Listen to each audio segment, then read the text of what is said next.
रना र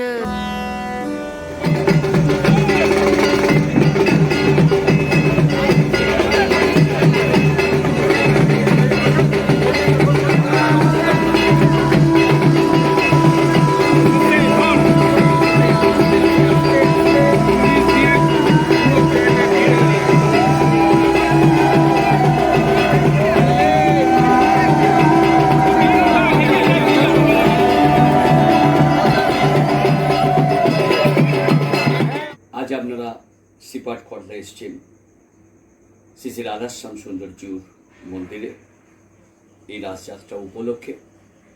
এই রাসযাত্রা সিপাট খর্দায় বছরে দুবার হয়।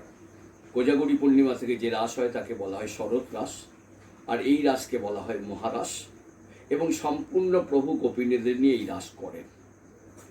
তাই এই রাস পরকীয়া রাস। আর আমাদের সিপাট খর্দায় রাধাশ্যাম সুন্দরজিউর যে রাস 4 দিন মূল পর্ব থাকে, তারপরে বিভিন্ন মেলা থাকে, সে বহুত দিন থাকে। এই 4 দিনের মূল পর্বের আজকে প্রথম দিন। আজ প্রভু নটবর বেশ ধরে গর্ভ মন্দির থেকে তিনি সামনের সারিতে এসে নহবতখানার সামনে চতুর্দোল্লায় ওঠেন, এবং তাকে যারা তোলেন সেবকরা, পুরোহিতরা একজন শ্যামসুন্দর নেন, একজন রাধারানী নেন, আর প্রভু নিত্যানন্দের পূজিত চতুর্দশ চক্রের অনন্তদেব নিত্যানন্দ বংশধর, দৌত্তর বংশধর, তারা নেন। নিয়ে এসে এই যে নহবতখানার মধ্যে যে চতুর্দোল্লা, সেই চতুর্দোল্লায় তাকে বসানো হয়, এবং যেভাবে বসানো হয় আপনারা যদি দেখেন অবাক হয়ে যাবেন যে তাকে কিভাবে আমরা গার্ড দিই, কত সুন্দরভাবে গার্ড দিই। কারণ তিনি তো কাঁধে চাপবেন যাতে কোনো অসুবিধে না হয়। এবং যখন তিনি কাঁধে চেপে গেলেন তখন আমাদের পদগান আছে, মানে খর্দা ঘরানা পদগান। প্রথমে মনচূড়া, তারপরে জলসজনী দেখে আসি। যখন আমরা রাসমঞ্চে তুলি তখন রাস অলি কুঞ্জে বসি, শ্যাম আমার বাজায় বসি।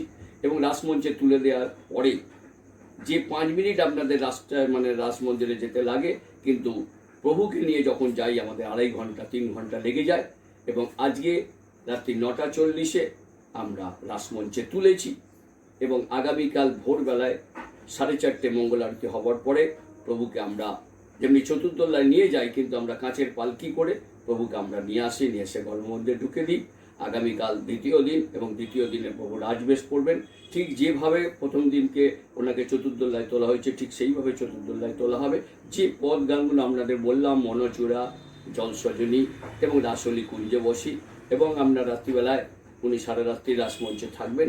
পরের দিন সকালবেলা তৃতীয় দিন আমরা আবার পালকি করে তাকে নিয়ে চলে আসব।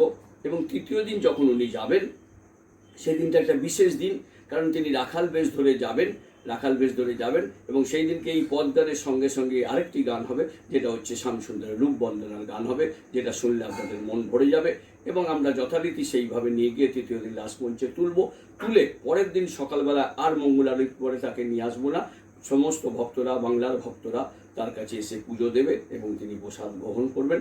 ঠিক 11:30 নাগাদ আমরা যাব, এবং যে মালাগুলো ভক্তরা দেবেন সেই মালাগুলো রাখা হয়, এবং আমরা 11:30 গিয়ে প্রভুকে তুলব।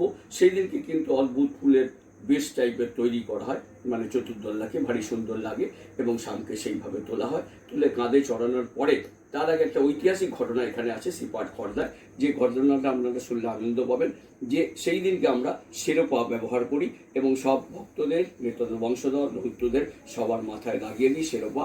কারণ এর ঐতিহাসিক কারণ হচ্ছে নিত্যানন্দ বাবুর সঙ্গে গৌরাঙ্গর যে মিলন হয়, মিলন হওয়ার পরে অনেকে গৌরাঙ্গ নিত্যানন্দকে কী বলে ডাকতেন জানতেন না, কিন্তু তিনি শ্রীপাদ বলে ডাকতেন। তিনি একদিন নিজে হাতে নিত্যানন্দকে সাজাচ্ছেন, সাজাতে সাজাতে স্বরূপটা দেখছেন যেন সেই বলরাম স্বরূপ। কারণ যখন আবির্ভাব হয়েছিলেন নিত্যানন্দবাবু, সেখানে আমরা পদের মধ্যে পাচ্ছি যে ভুবন আনন্দকন্দ বলরাম নিত্যানন্দ অবতীর্ণ হইল কলিকালে, ঘুচিল সকল দুঃখ দেখিয়া ও চাল মুখ, ভাসে লোক আনন্দ হিল্ললে। সেই বলরাম স্বরূপ রূপ দেখে বলছে শ্রীপাদ, গৌরাঙ্গ শ্রীপাদ বলে ডাকতেন নিত্যানন্দকে, শ্রীপাদ তোমার একটা কৌপিন দাও।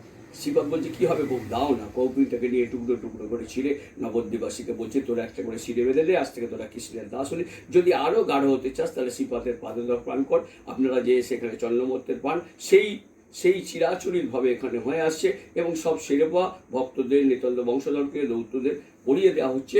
এবং তারপরে যখন আমরা ওপরে তুলছি, রাসমঞ্চের ওপর থেকে নামিয়ে যখন চতুর্দোল্লায় তুলছি, তখন আমাদের প্রথমেই গান হচ্ছে কোটি তটে পিত ধরা মস্তকে মোহন চূড়া শত শিখি উচ্চ শিরে শোবে। এবং সেই দিনকে আমরা যে 2.5 ঘন্টা আমরা নিয়ে যাই, সেদিনকে এত প্রসাদ ভক্তর বাড়িতে পাবেন উনি, পেতে পেতে 4 ঘন্টা সময় লেগে যায়। এবং শেষ মুহূর্তে আমাদের গান হয়, পথ ছাড়ো ছাড়ো মোরা বোঝে যাই লম্পট কানাই, ওসাম আমরা বোঝে ওসাম আমরা বোঝে চিকনবালা, দেখো দেখো গগন নেওয়ার বেলা নাই লম্পট কানাই। আমি শ্রী প্রভু নিত্যানন্দের 14দশ বংশধর প্রভুপাদ শ্রী শরতেন্দ্র বল গোস্বামী। জয় নিতাই।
रे